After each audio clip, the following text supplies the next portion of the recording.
Hello friends, welcome back to T point tech. Students, core Java की series में previous video में हमने cover किया था एसोसिएशन। आज इस वीडियो में हम कवर करेंगे inner classes. Student, inner classes वो क्लासेस होती हैं जो डिफाइन की जाती हैं दूसरी क्लासेस में या दूसरे इंटरफेसेस में, उनको हम इनर क्लासेस कहते हैं।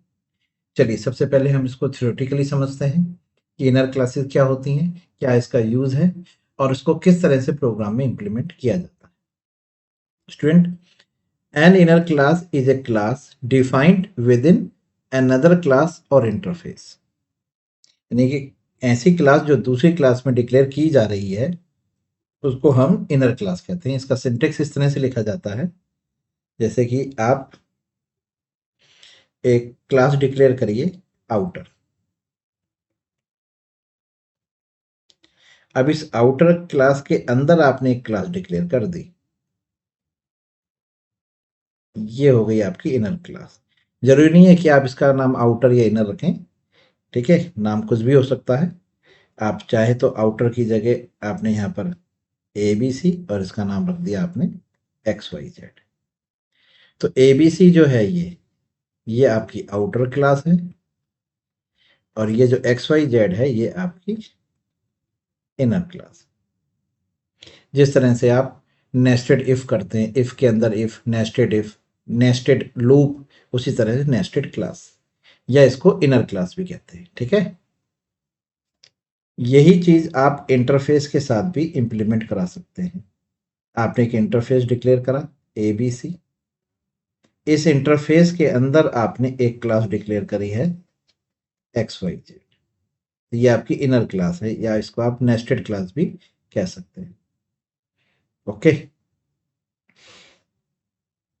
ये आपके इनर क्लास, ये आपकी इनर क्लास। अब इसकी प्रॉपर्टीज क्या हैं कि जो इनर क्लासेस होती हैं, जो क्लास के अंदर डिक्लेयर की गई है, ये बाय डिफॉल्ट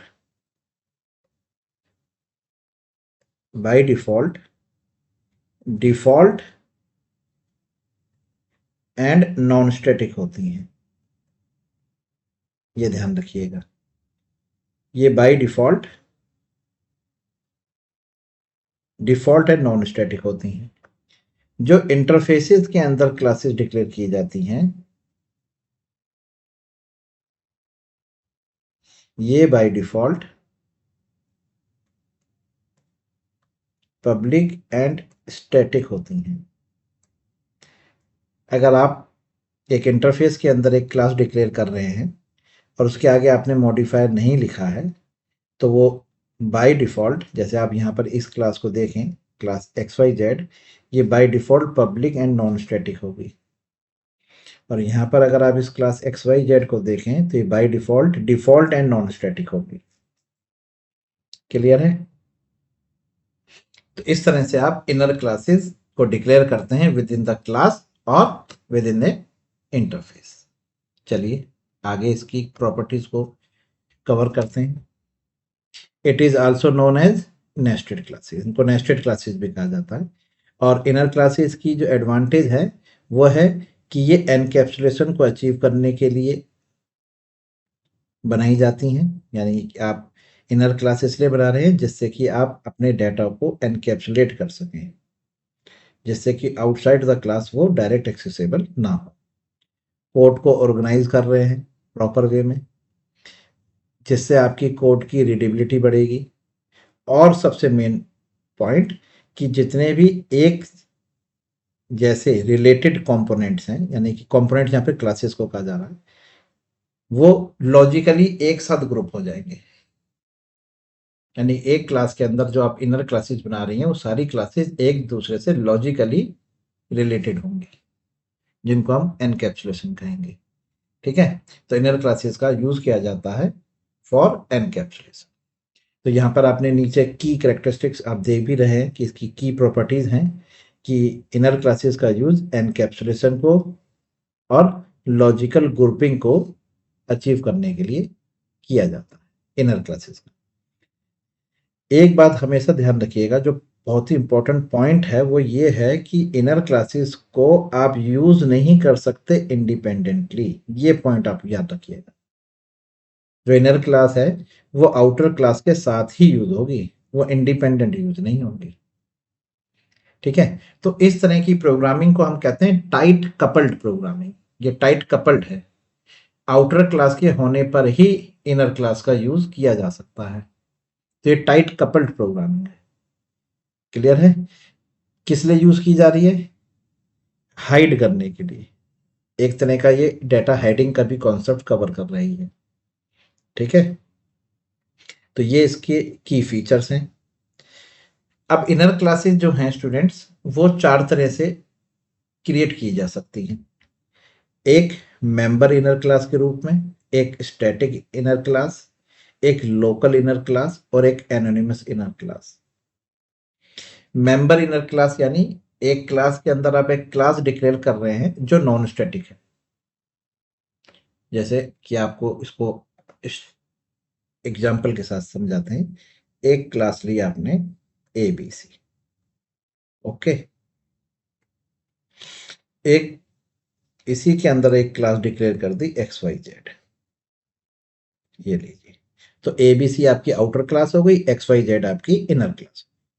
अब इसकी प्रॉपर्टी ये है, इसके साथ क्या प्रॉपर्टी अटैच होगी कि जो इनर क्लास XYZ है ये आपके क्लास ABC के पब्लिक मेंबर्स को, इसके प्राइवेट मेंबर्स को, क्लास ABC के डिफॉल्ट मेंबर को और आपके प्रोटेक्टेड मेंबर को यूज कर सकती है। ओके, ये देखिए, मतलब आप यहां पर एक मेथड डिक्लेयर करें, जैसे आपने ये डिस्प्ले नाम का एक मेथड डिक्लेयर करा। इस मेथड की बॉडी के अंदर आप इन सभी मेंबर्स को कॉल कर सकते हैं जो क्लास ABC के हैं। ABC मेरी आउटर क्लास है, इस क्लास के आउटर क्लास के सभी मेंबर, चाहे वो पब्लिक हो, चाहे डिफॉल्ट हो, चाहे प्राइवेट हो, चाहे प्रोटेक्टेड हो, इनर क्लास डायरेक्ट यूज कर सकती है। ये इसकी प्रॉपर्टी हुई, किसकी? मेंबर इनर क्लास की, जो नॉन स्टैटिक है। क्लियर है? अब आप दूसरी देखिए, क्लास XYZ, ये आ गई आपकी। इसके अंदर भी आपने एक क्लास डिक्लेयर करी है, ऊपर वाली क्लास का नाम ABC रख लेते हैं, ये हमारी आउटर क्लास हो गई। XYZ मेरी इनर क्लास हो गई, लेकिन मैंने इसके आगे स्टैटिक डिक्लेयर कर लिया। मैंने बताया था ना, बाय डिफॉल्ट नॉन स्टैटिक होती है, स्टैटिक आपको लिखना पड़ेगा। ये नॉन स्टैटिक है, बाय डिफॉल्ट इनर क्लास हमेशा नॉन स्टैटिक होगी, ये आप याद रखिएगा। स्टैटिक आपने डिक्लेयर करा है। तो अब ये जो XYZ है ये ABC के केवल स्टैटिक मेंबर्स को तो यूज कर सकती है, नॉन स्टैटिक मेंबर्स को यूज नहीं कर पाएगी। ठीक है, ये स्टैटिक मेंबर होगा, ये नॉन स्टैटिक है। किसके? ABC के। अब अगर मैं इसे यहाँ पर XYZ के अंदर से स्टैटिक मेंबर को यूज करना चाहूँ तो मैं कर सकता हूँ, लेकिन अगर मैं स्टैटिक इनर क्लास के अंदर से नॉन स्टैटिक को यूज करना चाहूँ तो नहीं कर सकता। ये स्टैटिक इनर क्लास का प्रॉपर्टी है। क्लियर? चलिए, फिर आती है लोकल मेथड इनर क्लास। ये क्या चीज है? आपने एक क्लास बनाई ABC। ओके, इस क्लास के अंदर आपने एक मेथड डिक्लेयर कर रखा है, पब्लिक वॉइड डिस्प्ले। ओके, इस मेथड के अंदर आपने एक क्लास डिक्लेयर करी है XYZ, तो यह है लोकल मेथड इनर क्लास। अब इस XYZ का जो स्कोप है वो केवल डिस्प्ले के अंदर तक है, डिस्प्ले के बाहर XYZ का यूज नहीं किया जा सकता। यह है लोकल मेथड इनर क्लास, इसलिए इस क्लास का ऑब्जेक्ट भी आप डिस्प्ले के अंदर ही डिक्लेयर करेंगे। ओके, इसका यूज ही केवल कहां तक है? डिस्प्ले तक। ओके, ये है लोकल मेथड इनर क्लास, ये है लोकल मेथड इनर क्लास, यह है स्टैटिक इनर क्लास, और यह है non static inner class.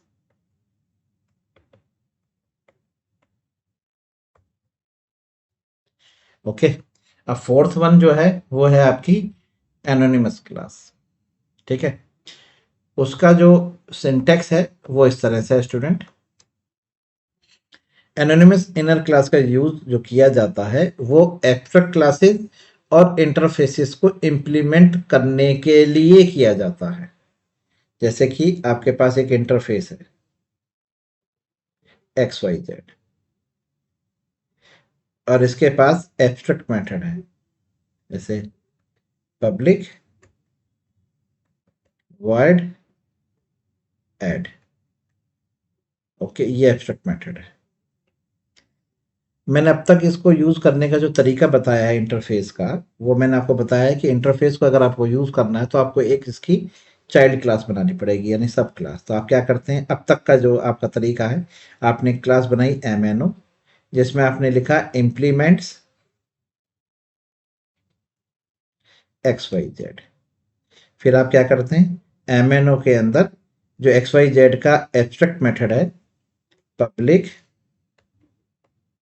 Void add, इसको आप यहां पर डेफिनेशन देते हो। ये देखिए, ये तरीका मैंने अब तक आपको बताया है कि अगर आपको इंटरफेस या एक्स्ट्रा क्लासेस को यूज करना है तो आपको उसकी एक सब क्लास यानी चाइल्ड क्लास बनानी पड़ेगी। अगर आप एनोनिमस वाले कॉन्सेप्ट को यूज कर रहे हैं तो आपको यहाँ पर चाइल्ड क्लास की जरूरत ही नहीं होगी, सब क्लास की जरूरत ही नहीं है। आप डायरेक्ट यूज करें एनोनिमस क्लास के थ्रू। कैसे, एक क्लास बनाई, मान के चलिए मेरी मेन क्लास है जहां से प्रोग्राम एग्जीक्यूट होगा, public static void main. Okay, ये आ गई इसकी मेन की डेफिनेशन। अब ध्यान से देखना, अब आप इंटरफेस XYZ है, इसको ऐसे लिखिए, XYZ ऑब्जेक्ट क्रिएट करिए इक्वल टू न्यू XYZ, और जैसे आप यहाँ पर इसके सेमीकोलन पैरेंथेसिस लगा के, आपको सेमीकोलन नहीं लगाना। अगर आपने सेमीकोलन लगाया तो ये सिंटेक्स गलत है, क्योंकि आप ऑब्जेक्ट क्रिएट नहीं कर सकते इंटरफेस का। हाँ जी, ध्यान रखिएगा, मैं इस सेंटेंस को लिखा रहने देता हूँ। ये सेंटेंस जो है ये एरर देगा आपको, ये गलत है। आप इसको इस तरह से ना लिखें, ऑब्जेक्ट अगर आपको लिखना है तो आप XYZ ये करा आपने, और उसके बाद आप इसकी डेफिनेशन देंगे, पैरेंथेसिस लगाइए, ये लगाए, ठीक है। और यहां पर आपने इसको डेफिनेशन दी, किसके, एब्स्ट्रैक्ट मेथड को, पब्लिक वॉइड ऐड। तो ये आपने एक एनोनिमस क्लास क्रिएट करी है, ये देखिए, ये आपने डेफिनेशन दे दी। फिर आप यहां पे लिखिए x डॉट ऐड वैल्यू 8,6। हाँ जी, ये जो डेफिनेशन है ना, ये यहां से जो मैंने स्टार्ट करा, देखिए ये, और ये क्लोजिंग, इसके अंदर है ये डेफिनेशन, इस ब्रैकेट के अंदर।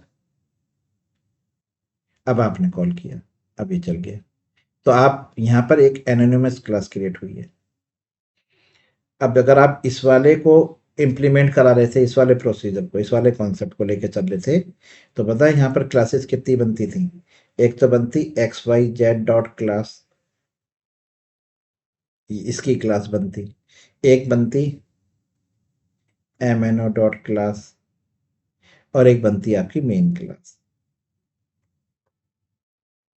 यहाँ पर आपकी 3 बाइट कोड बन के आते, जिसमें ये वाला कोड यहाँ पर इंप्लीमेंट हो रहा था। ठीक है, इस वाले केस में स्टूडेंट चाइल्ड क्लास तो है नहीं बीच में, एनोनिमस क्लास है बिना नाम की। आपको कोई नाम दिख रहा है, नहीं दिख रहा ना। यहाँ पर क्या क्या बनेगी, यहाँ पर XYZ ये बनेगी, एक मेन बनेगी, मेन डॉट क्लास बनेगी, और एक क्लास और बनेगी जो इस वाले कोड की है, इस एनोनिमस वाले इस वाले कोड की जो है वो बनेगी मेन मेन, ध्यान से देखिएगा, डॉलर का symbol, dollar symbol 1 dot class. हाँ जी, आपको अपने कोड में तो नहीं दिख रही, यहाँ पर कोड में नहीं दिख रही, लेकिन जब आप इसे कंपाइल करेंगे तो ये 3 क्लासेज आएंगी, XYZ डॉट क्लास जो इंटरफेस के लिए है, मेन क्लास ये रही, और तीसरी जो आपको दिख नहीं रही वो बनेगी मेन $1, $1 क्योंकि सेम नेम तो हो नहीं सकता, $1 डॉट क्लास। अब अगर आपने यहाँ पर एक एनोनिमस क्लास और बनाई होती तो दूसरी बन के आएगी मेन $2 डॉट क्लास, तीसरी बनाई है तो मेन $3 डॉट क्लास।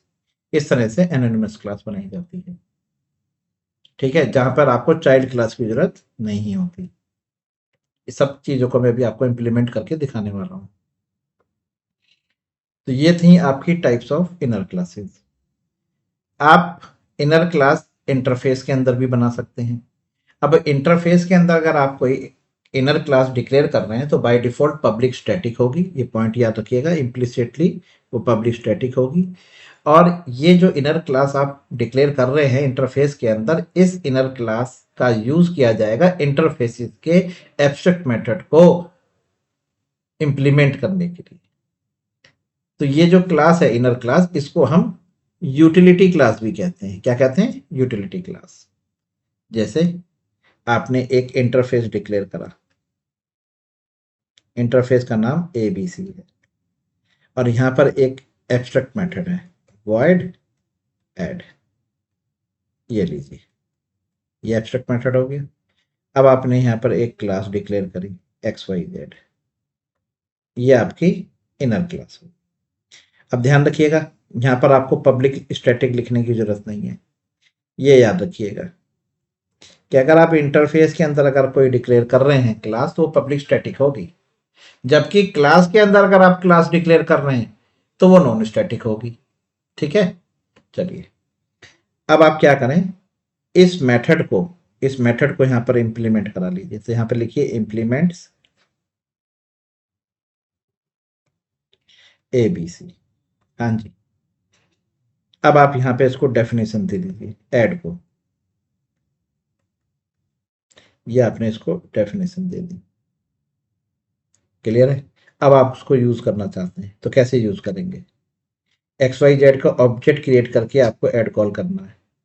तो देखिए आप क्या करेंगे, आप इस ABC के अंदर ही XYZ का ऑब्जेक्ट क्रिएट करेंगे। बन गया?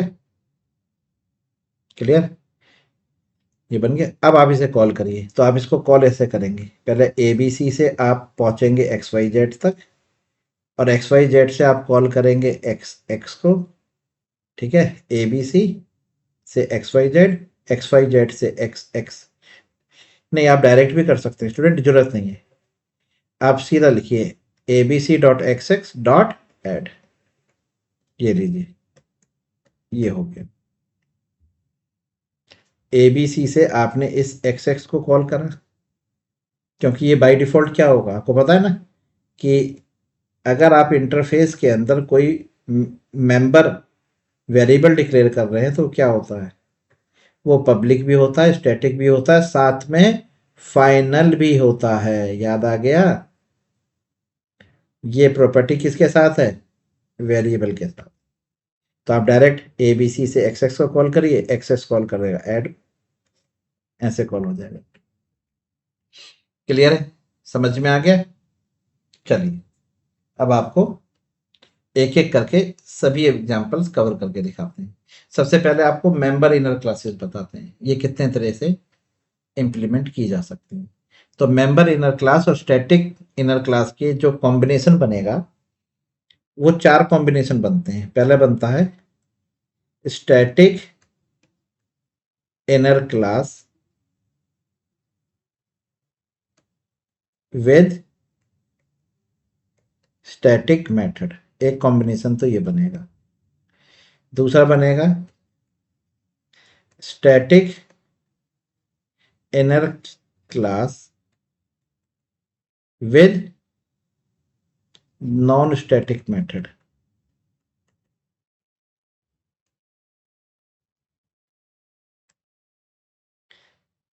तीसरा कॉम्बिनेशन बनेगा non static inner class with non static method. चौथा कॉम्बिनेशन है non static inner class with static method. Okay, तो ये चार कॉम्बिनेशन आपके बनेंगे। चलिए वन बाय वन हम इन चारों कॉम्बिनेशन को इंप्लीमेंट करके देखते हैं। क्लियर? चलिए आ जाइए।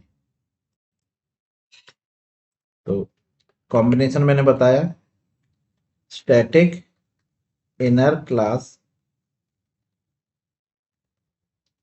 With static method. ओके, तो ये कॉम्बिनेशन है आपके चार, static inner class with non static method, non static inner class with non static method, non static inner class with static method. Okay, चलिए सबसे पहले वाले को इंप्लीमेंट कराते हैं। एक क्लास ली आपने आउटर, क्लास आउटर, और इसके अंदर आपने पब्लिक स्टैटिक एक क्लास डिक्लेयर करी इनर क्लास। ओके, और इस इनर क्लास के अंदर आपने एक पब्लिक स्टैटिक मेथड डिक्लेयर करा ऐड। ओके, चलिए अब आपने यहां लिखा एस आउट और यहां लिखा आपने add x plus y. Okay, चलिए तो देखिए ये स्टैटिक इनर क्लास है, ठीक, जो आउटर के अंदर डिक्लेयर्ड है। तो इस इनर क्लास तक पहुंचने के लिए आपको आउटर क्लास के नेम की जरूरत होगी, क्योंकि स्टैटिक मेंबर क्लास के नेम से कॉल होते हैं। जैसे ऐड कैसा मेंबर है, स्टैटिक है, तो ऐड को कॉल करने के लिए आपको ऑब्जेक्ट की जरूरत नहीं है, ये अपनी क्लास के नेम से कॉल हो जाएगा। क्लास का नाम क्या है इस ऐड मेथड के, इनर, तो इनर डॉट ऐड। क्लियर? अब इनर खुद एक स्टैटिक मेंबर है क्लास आउटर का, तो आउटर डॉट इनर और इनर डॉट ऐड, तो इसका यूज इस तरह से किया जाएगा। देखिए आउटर से आप कॉल करिए इनर को और इनर से कॉल करिए ऐड को। ये लीजिए 8,5, आंसर विल बी 13। लीजिए देखिए। ओके, समझ में आ गया? चलिए ये एक काम करते हैं, इस आउटर क्लास का नाम वन रख लेते हैं, ठीक है, आउटर वन। चलिए दूसरा वाला बनाते हैं, static inner class with non static method. Okay, तो आप एक यहाँ पे क्लास बनाइए आउटर टू, और उसके अंदर आप एक कैसा मेथड कैसा बना रहे हैं, public static class inner. Okay, ये लीजिए इनर क्लास आप डिक्लेयर कर रहे हैं आउटर टू के अंदर जो स्टैटिक है, और इसके अंदर आपने एक मेंबर डिक्लेयर करा है जो नॉन स्टैटिक है, माइनस, यानी कि स्टैटिक इनर क्लास के अंदर एक नॉन स्टैटिक मेंबर है जो माइनस है, एक्स माइनस वाई। क्लियर है? दोबारा देख लीजिए, ये इसके पैरामीटर है। तो जो माइनस है आपका, ये एक कैसा मेंबर है, आप कहेंगे ये एक नॉन स्टैटिक मेंबर है जो कहाँ डिक्लेयर्ड है, इनर क्लास के अंदर जो स्टैटिक डिक्लेयर्ड है। क्लियर है? कोई डाउट? और आउटर टू से कॉल करेंगे स्टैटिक मेंबर इनर को, फिर इनर का ऑब्जेक्ट क्रिएट करेंगे माइनस को कॉल करने के लिए। ठीक है, चलिए करके दिखाते हैं।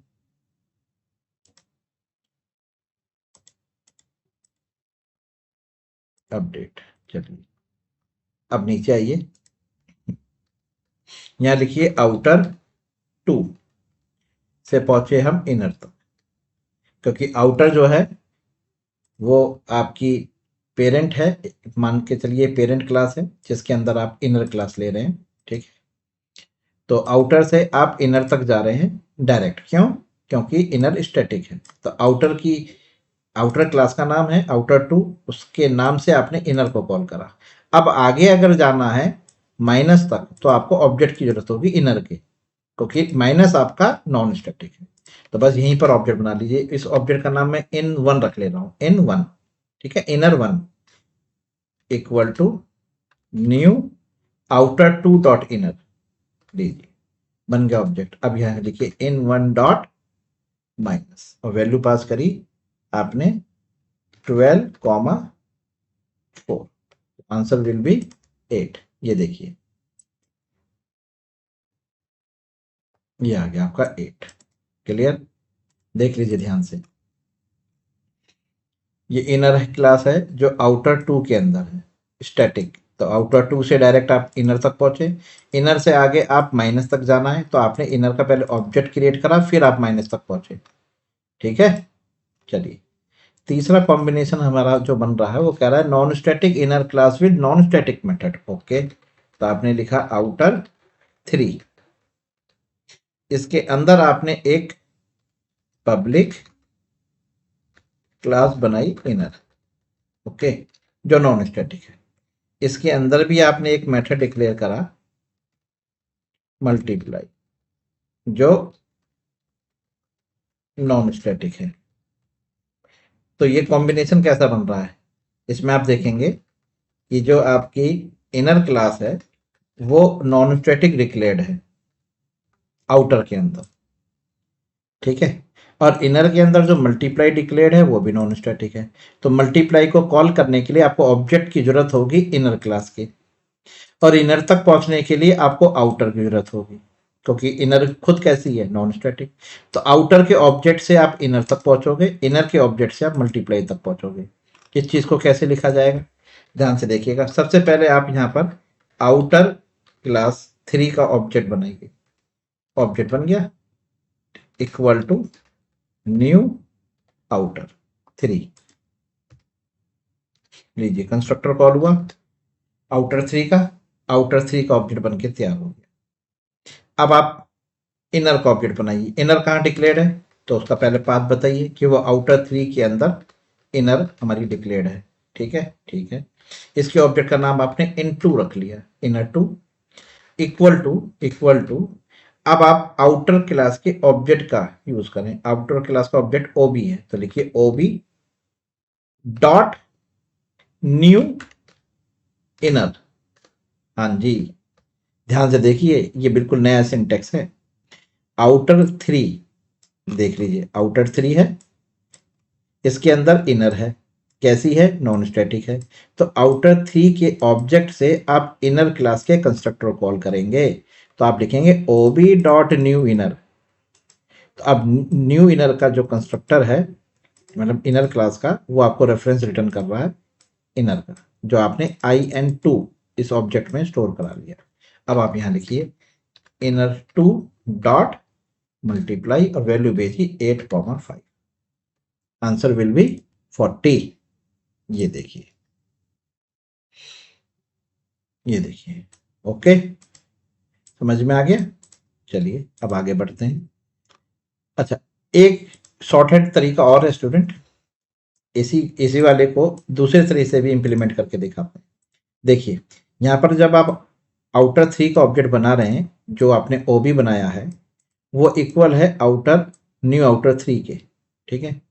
तो जहां पर आप ओबी लिख रहे हैं तो आप चाहें वहां पर डायरेक्ट न्यू आउटर लिखकर भी कर सकते हैं। तो आपकी ये वाली लाइन कंप्लीट जो है, जो ऑब्जेक्ट क्रिएट कर रही है, ये हट जाएगी, ठीक है। तो देखिए मैं आपको दोबारा से करके दिखाता हूं। आउटर 3 डॉट इनर, और इसका नाम रख लिया इनर 3 के ऑब्जेक्ट का इन 3 इक्वल टू, अब ध्यान से देखिएगा, न्यू आउटर 3 बन गया डॉट न्यू इनर। देखिए, हाँ जी, ये देखिए जहां पर आपने यहां पर ओबी लिखा है ना, ये ऑब्जेक्ट आप यहां यूज कर रहे हैं। ये ऑब्जेक्ट इसके थ्रू बन रहा है ना, ये तो कंस्ट्रक्टर है जो इस ऑब्जेक्ट को इनिशिएट कर रहा है, तो आपने इस कंस्ट्रक्टर का यूज यहाँ पर ओबी की जगह कर लिया। तो देखिए यहाँ लिखा new outer 3 constructor of outer 3 class dot new inner, हो गया सॉल्व। देखिए n3 डॉट मल्टीप्लाई, वैल्यू भेजी आपने 9,6, आंसर विल बी 54। देख लीजिए मल्टीप्लाई 2 बार आएगा, देख लीजिए हो गया। तो इस तरह से भी आप इसको लिख सकते हैं, ये इसका शॉर्ट हैंड तरीका है। चलिए फिर आपकी फोर्थ आता है non static inner class with static method. Okay, non static inner class, ये आपने आउटर 4 नाम से क्लास बनाई है जो आउटर क्लास है, और इसके अंदर आप एक नॉन स्टैटिक इनर क्लास बना रहे हैं, नॉन स्टैटिक इनर क्लास। लीजिए इस इनर क्लास के अंदर आप एक स्टैटिक मेथड बना रहे हैं, public static void divide integer x integer y, और यहाँ पे आपने लिखा एस आउट, और यहाँ पर आप डिवाइड कर रहे हैं x डिवाइड बाय y। लीजिए तो ध्यान से देखिएगा, आउटर आपकी कैसी क्लास है, पेरेंट, उसके अंदर आपने इनर क्लास डिक्लेयर करी है। ये कैसी क्लास है, ये नॉन स्टैटिक है, और नॉन स्टैटिक इनर क्लास के अंदर स्टैटिक मेथड है, यानी कि डिवाइड को कॉल करने के लिए आपको इनर की ऑब्जेक्ट की जरूरत नहीं होगी, आप इनर डॉट डिवाइड लिख सकते हैं, लेकिन इनर तक पहुंचने के लिए आपको आउटर जरूरत होगी। ठीक है, क्लियर। तो आप देखिए इसको इस तरह से लिखिए, सीधा आप डायरेक्ट लिख सकते हैं इसको, आउटर डॉट आउटर कौन सा हमारा 4 डॉट इनर, पहुंच गए इनर तक, dot dot divide 8,2, answer will be 4। ये लीजिए ये आ गया। क्लियर है। तो स्टूडेंट इस तरह से आप यूज कर रहे हैं static inner class with static method, static inner class with non static method, non static inner class with non static method, and non static inner class with static method. ये आपने चारों एग्जांपल कंप्लीट देख लिए। चलिए अब आपको inner class with in interface ये समझाते हैं, ठीक है। और आपको एक एग्जांपल और कवर करते हैं जिसमें आपको ये दिखाते हैं कि आप ये देखिएगा, आप एक आउटर क्लास ले रहे हैं ABC, ओके, और इसके अंदर आपने पब्लिक मेंबर डिक्लेयर करा है, पब्लिक वॉइड, ठीक है, इसका नाम आप लिख लीजिए display1 एस आउट, ये आपने लिख लिया display1, और इसके आगे लिख लिया पब्लिक display1, ओके।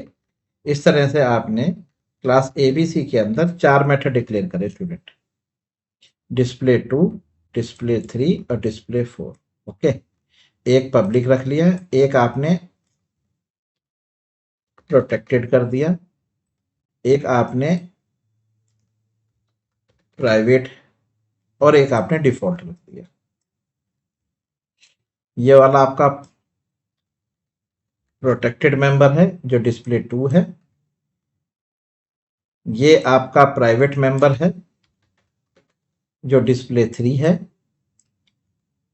और ये आपका डिफॉल्ट मेंबर है जो display4 है। अब ये स्टूडेंट ये चारों मेंबर क्लास ABC के हैं, देखिए public member, protected member, private member और default member of class ABC।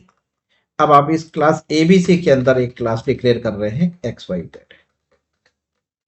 और इस XYZ के अंदर आपने एक पब्लिक मेंबर डिक्लेयर करा है, तो जो अपने अंदर से डायरेक्टली कॉल कर सकता है display1 को, display2 को, display3 को और display4 को। ये पॉइंट मैं कवर करने जा रहा हूं, ये वाला पॉइंट ध्यान से देखिएगा, इस वाले पॉइंट को मैं कवर कर रहा हूं जिसमें लिखा है कि a non static class defined directly with in another class. ठीक है, ये पॉइंट कवर हो गया। एक नॉन स्टैटिक क्लास को आप डिफाइन कर सकते हैं दूसरी क्लास के अंदर। It has all access to all members of outer class, यानी कि आउटर क्लास के सभी मेंबर्स को एक्सेस कर सकती है inner class. And require an instance of outer class to be initiate, यानी कि इनिशिएट करने के लिए आपको इनर क्लास के ऑब्जेक्ट को आउटर क्लास के ऑब्जेक्ट की जरूरत होगी। ठीक, ये पॉइंट हम कवर कर रहे हैं, ये देखिएगा। अब आप कहते हैं सर इस एक्स वाई जेड को कॉल कराइए, मतलब कि इस शो को कॉल कराइए। तो ये शो कहां पर है? एक्स वाई जेड में। कैसा है? Non static. ठीक है, ये कहाँ है? एबीसी के अंदर। ठीक है, तो सबसे पहले आप यहाँ पर मेन के अंदर आइए। देखिए मेन के अंदर यहाँ लिखिए ABC dot x Y z x x equal to new, अंदर वाले का क्या नाम था? X Y z, new ABC dot x Y z. लीजिए हो गया ये आपका। सॉरी, यहाँ पर आपको नहीं नहीं नहीं, ये तो हम डायरेक्ट बना रहे हैं, नहीं ये गलत है। एबीसी का ऑब्जेक्ट बनाइए, ये वाला है ना, ये वाला तरीका है। इक्वल टू न्यू एबीसी, ये बन गया, एबीसी का ऑब्जेक्ट बन गया। अब देखिए ABC dot x Y z x x equal to a dot new x Y z बन गया। अब यहां लिखिए एक्स एक्स डॉट शो। देख लीजिए एबीसी का ऑब्जेक्ट क्रिएट करा, एबीसी के ऑब्जेक्ट से inner class X Y Z का ऑब्जेक्ट इनिशिएट करा। ये वाला पॉइंट, ये जो इन्होंने लिखा है, and require an instance of outer class. देखिए ये वाला पॉइंट, ये and require an instance of outer class to be instantiate. Okay, चलिए, तो ये ऑब्जेक्ट बन गया और आपने यहां पे कॉल करा शो। ये देखिए, ये देखिए हो गया, सारे मेंबर कॉल हो गए। क्लियर है? चलिए अब इंटरफेस के साथ इंप्लीमेंट करके दिखाते हैं।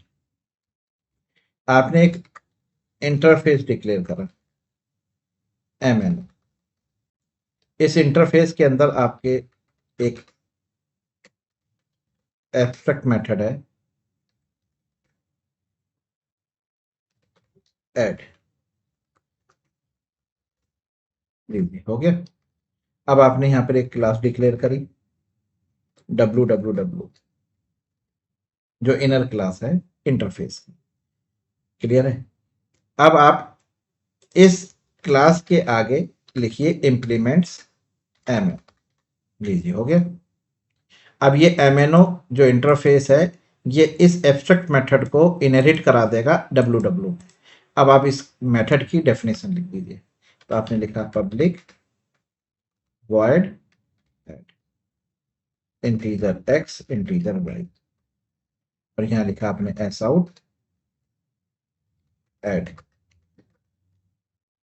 x plus y. ओके, अब ये ऐड आपको कहां से मिल रहा है? ये आपको एमएनओ से मिल रहा है। मैंने लिख दिया इसलिए आपको पता रहेगा कि एमएनओ का ऐड यहाँ पर ओवरराइड हो रहा है। तो यानी कि आप यहाँ पे लिख सकते हैं annotation at the rate override, यानी कि ww ओवरराइड कर रही है ऐड को जो एमएनओ से मिल रहा है। तो यहाँ पर जो इनर क्लास है ना, इसको आप एक कह सकते हैं कि ये आपकी एक यूटिलिटी क्लास भी है,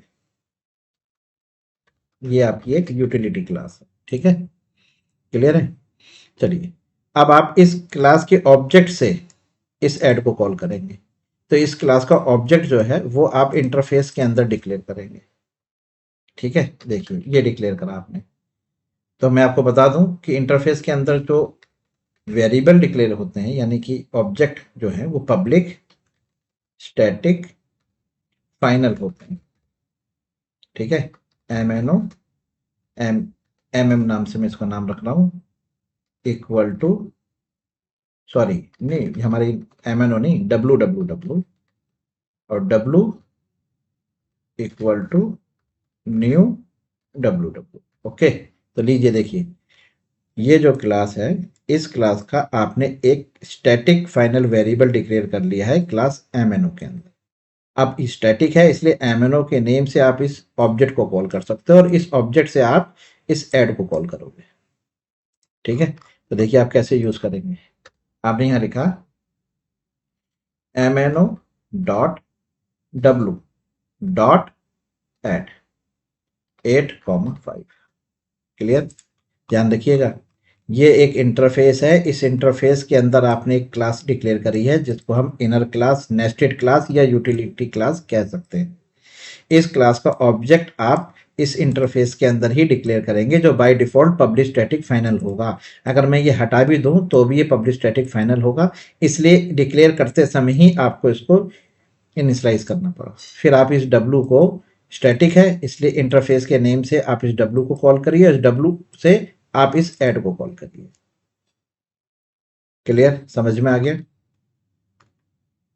चलिए, तो ये कॉल हो गया आपका इनर, इंटरफेस के थ्रू आपने कॉल करा। अब आता है आपका लोकल मेथड इनर क्लास और एनएमएस क्लास, इसको कवर करते हैं। वीडियो थोड़ी बड़ी हो जाएगी लेकिन बहुत ही इंपॉर्टेंट वीडियो है। लोकल मेथड इनर क्लास, आपने एक क्लास बनाई, क्लास का नाम आप कुछ भी रख लीजिए, मैंने क्लास का नाम मून रख लिया। ये मेरी एक मून क्लास है, इसके अंदर मैंने एक मेथड डिक्लेयर करा डिस्प्ले। इस मेथड के अंदर मैंने एक क्लास डिक्लेयर करी स्टार। तो स्टार क्लास कहाँ पर है? आप कहेंगे स्टार क्लास डिस्प्ले के अंदर है। तो स्टार का जो स्कोप है वो केवल डिस्प्ले तक ही होगा, इसलिए आप इस स्टार का अगर आप ऑब्जेक्ट भी डिक्लेयर करेंगे तो आप मेथड डिस्प्ले के अंदर ही करेंगे, क्योंकि इसके बाहर आप इसको यूज नहीं कर सकते। और यहाँ पर आप एक मेथड डिक्लेयर कर रहे हैं, कुछ भी रख लीजिए, आपने इसका नाम रख दिया क्यूब। ओके, इंटीजर x, फिर आप यहाँ लिख रहे हैं एस आउट, और ये आपने क्यूब कैलकुलेट कर लिया। ये अब ध्यान से देखिए, मून क्लास है, मून क्लास के अंदर डायरेक्ट जो है वो डिस्प्ले मेथड है, इस डिस्प्ले मेथड के अंदर क्लास है। तो स्टूडेंट ये जो क्लास है इसको हम कहेंगे local method inner class. Okay, ये मेरी लोकल मेथड इनर क्लास है और इसका स्कोप केवल डिस्प्ले तक ही रहेगा। तो जो भी वैल्यू आपको इस स्टार तक पहुंचानी है, यानी कि इस मेथड क्यूब तक पहुंचानी है जो स्टार के अंदर डिक्लेयर्ड है, वो वैल्यू आप डिस्प्ले में रिसीव करेंगे। ये देखिए, ये यहाँ पे डिस्प्ले ने रिसीव करी। अब आप यहाँ से जब स्टार ऑब्जेक्ट से कॉल करेंगे क्यूब को तो ये वैल्यू पास करेंगे, क्योंकि ये जो पैरामीटर है x, ये लोकल पैरामीटर है इस डिस्प्ले का, जो डिस्प्ले की बॉडी में आप यूज कर सकते हैं। तो इस x को आप इस स्टार के अंदर जो क्यूब मेथड है वहां पास कर रहे हैं। ठीक है, अब आप मून से डिस्प्ले को कॉल करें तो मून के अंदर जो है डिस्प्ले नॉन स्टैटिक है, तो आप पहले मून का ऑब्जेक्ट बना लीजिए। मून के ऑब्जेक्ट का नाम आपने मून रखा, इक्वल टू न्यू मून। ठीक है, अब आपने यहाँ पे लिखा मून डॉट डिस्प्ले, वैल्यू भेजी आपने 5। तो ये जो वैल्यू 5 है ये डिस्प्ले में पैरामीटर x में रिसीव की जाएगी। यहाँ पर आ गई 5, x के पास 5 आ गया, इसको आपने क्यूब के अंदर पास कर दिया जो कॉल किया जा रहा है स्टार ऑब्जेक्ट से। 5 यहाँ आया, क्यूब आपके सामने 125 कंप्यूट होकर आउटपुट आपको इस तरह से मिलेगा। देखिए, क्यूब इक्वल टू 125। क्लियर? तो स्टूडेंट ये एग्जांपल है आपका local method inner class. Clear? चलिए, अब last one is anonymous class. आपने एक इंटरफेस डिक्लेयर करा, इंटरफेस का नाम रखा आपने RRR। ओके, ये आपका इंटरफेस है। इस इंटरफेस के अंदर एक पब्लिक स्टैटिक वॉइड मेथड है मल्टीप्लाई, ये लिखिए। ओके, पब्लिक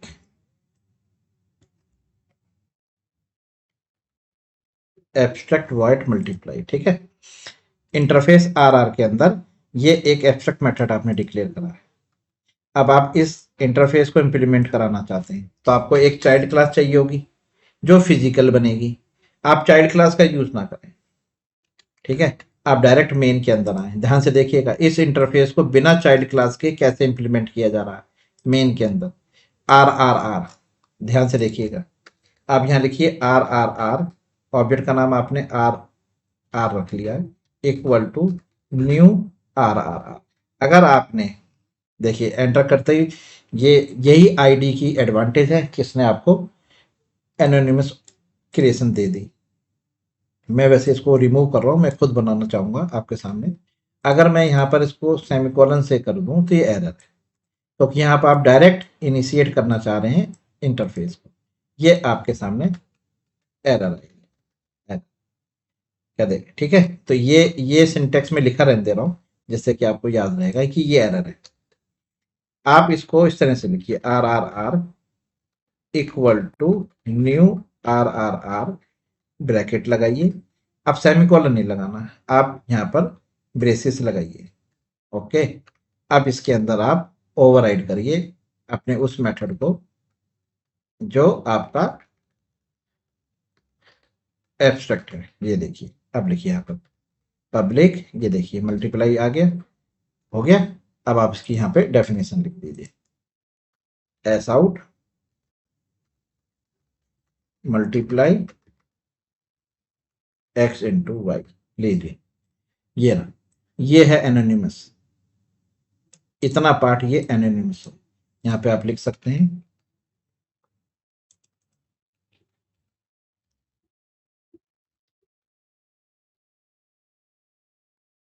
ठीक है, अब आप यहाँ पर लिखिए r r dot multiply, value भेजिए आपने 7,4, तो आंसर विल बी 28। ये देखिए, ये देखिए आ गया। ये है एनोनिमस क्लास। Clear student? तो स्टूडेंट, इस वीडियो में हमने कंप्लीट कवर करा इनर क्लासेस के बारे में। अगर ये वीडियो आपको समझ में आई, ये एग्जाम्पल जो मैंने आपको कवर किए हैं आपके साथ, अगर ये एग्जाम्पल्स आपको समझ में आए तो आप इस वीडियो को अपने फ्रेंड के साथ शेयर करिए, लाइक करिए, कमेंट्स करिए। और अगर आपको कोई डाउट है तो प्लीज़ हमसे डिस्कस करिए कमेंट्स के थ्रू, हम उसका रिप्लाई देंगे। आप हमारे चैनल पर नए हैं तो प्लीज़ हमारे चैनल को सब्सक्राइब करिए और इस वीडियो को पूरा कवर करिए, क्योंकि ये बहुत इंपॉर्टेंट टॉपिक है। आगे चल के हम इनर क्लासेस का यूज़ करने वाले हैं आने वाली प्रोग्रामिंग। इस वीडियो में इतना ही। Thank you very much, good bye.